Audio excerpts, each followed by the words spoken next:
Hanap mo ba ay private resort na malapit lang sa Quezon City?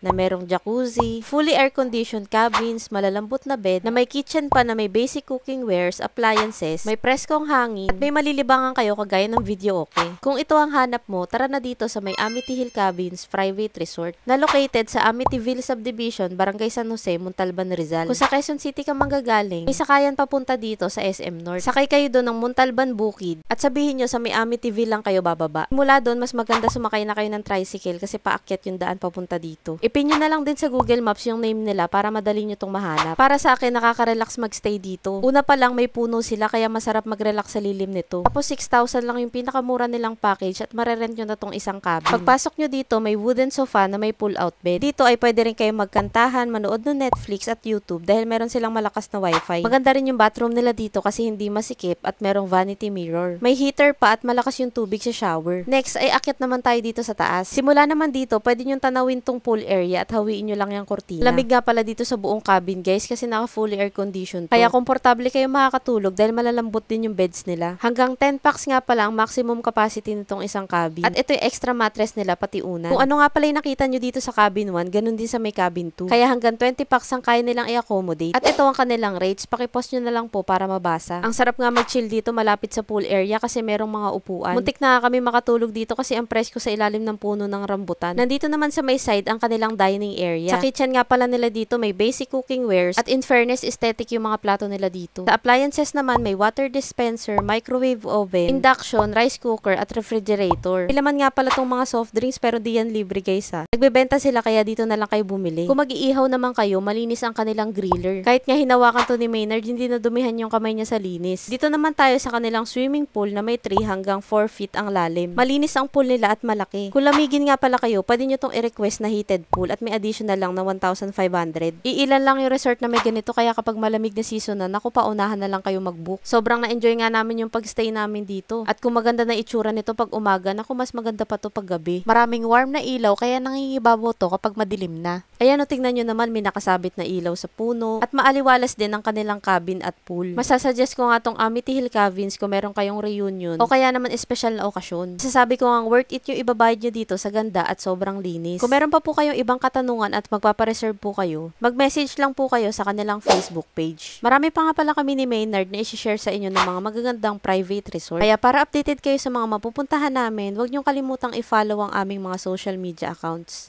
Yun lang, maraming salamat po sa panonood. Bye!